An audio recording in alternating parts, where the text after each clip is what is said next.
Nah, ini untuk yang parabola ya, yang silindris tadi.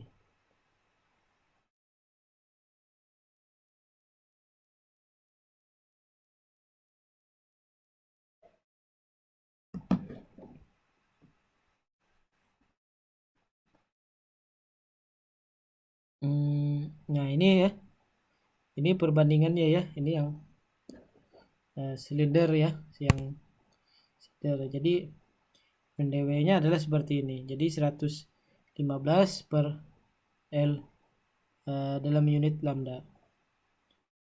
Jadi semakin panjang antena parabola silinder ini, dia akan semakin sempit HPBW-nya. Dengan HPBW semakin sempit, maka dia gainnya akan semakin besar ya. Jadi perunangannya seperti itu ya teman-teman. Nah ini untuk HPBW-nya, ini yang untuk silindris tadi, ini yang parabola, perbandingan yang parabola. Ini yang HPBW-nya 51 derajat. Kalau ini, karena kenapa tidak D, karena L tadi kan ada panjang ya, panjang dalam reflektor rektangularnya tadi. Kemudian bagaimana dengan direktivitas gain terhadap isotropiksnya adalah untuk yang sirkular D sama dengan 9,87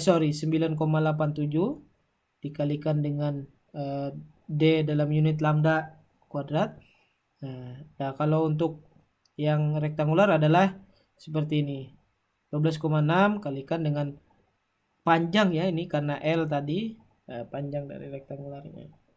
Kemudian ini gain terhadap antena dipol 6D, 6 dikalikan dengan direktivitas unit lambda per derajat. Nah ini gainnya. Jadi memang secara signifikan kita lihat lebih besar yang reflektor ya.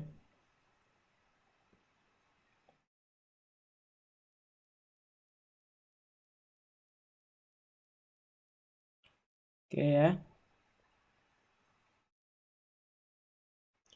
Nah ini grafik perbandingan polarisasi relatif apertur terhadap nilai D-nya ya.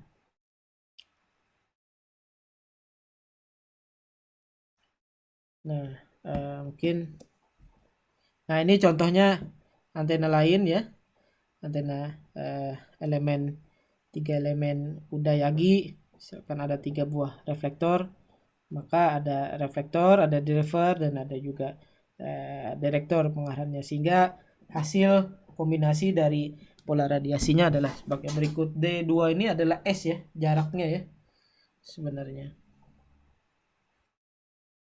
Nah, jadi kalau antena Yagi-Uda itu, antena Yagi-Uda adalah antena yang paling populer sebagai penerima untuk frekuensi VHF dan UHF karena sifat desainnya penjatuhan yang sederhana, harga murah, ringan, relatif dapat mencapai gain yang cukup tinggi, kemudian berhubungan frekuensi yang lebih tinggi mendapatkan perlakuan redaman yang lebih besar dari kanal udara. Makanya untuk impedansi antena Udayagi ini frekuensinya lebih tinggi, memerlukan gain yang lebih tinggi. Nah ini contoh pengaplikasiannya, bisa untuk FM radio, TV low atau TV high, dan juga UHF juga seperti itu. Nah ini mungkin kriteria desain praktis antena Yagi, teman-teman bisa baca sendiri ya dari poin 1 sampai poin 8. Nah kemudian ini thruster antena, ini juga salah satu pemanfaatan modifikasi antena dipol, juga teman-teman bisa pelajari sendiri. Nah ini contoh radiation patternnya, jadi dia ada pengubah fasa ya, sehingga pola radiasinya membentuk pola seperti ini, dilihat dari sudut theta maupun dilihat dari sudut pi-nya. Nah polarisasi sirkular pada antena broadcast umumnya digunakan untuk komunikasi satelit, aplikasi radar, untuk terrestrial ini ya.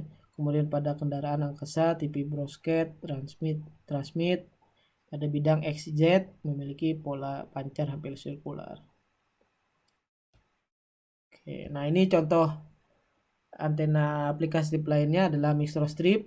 Nah, ini microstrip berbagai macam jenisnya, ada yang rektangular, ada yang dipol, eliptik, sirkular, triangular, dan lain.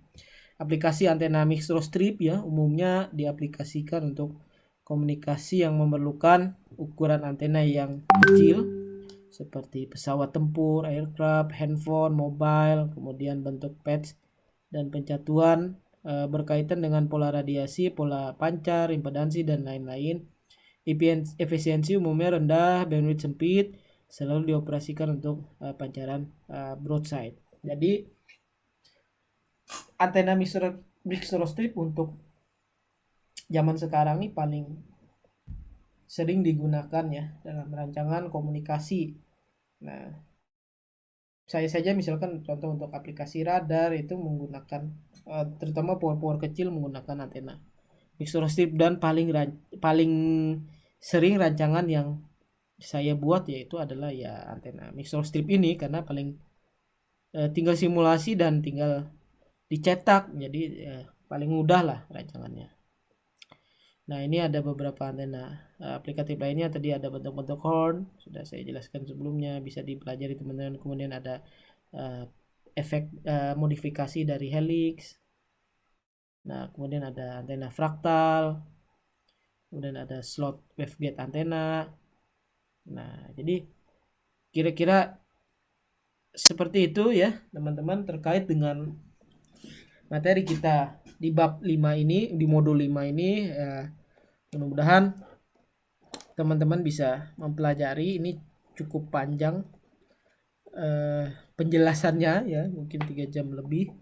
Nah, silahkan dipelajari. Mungkin itu saja, terima kasih. Assalamualaikum warahmatullahi wabarakatuh.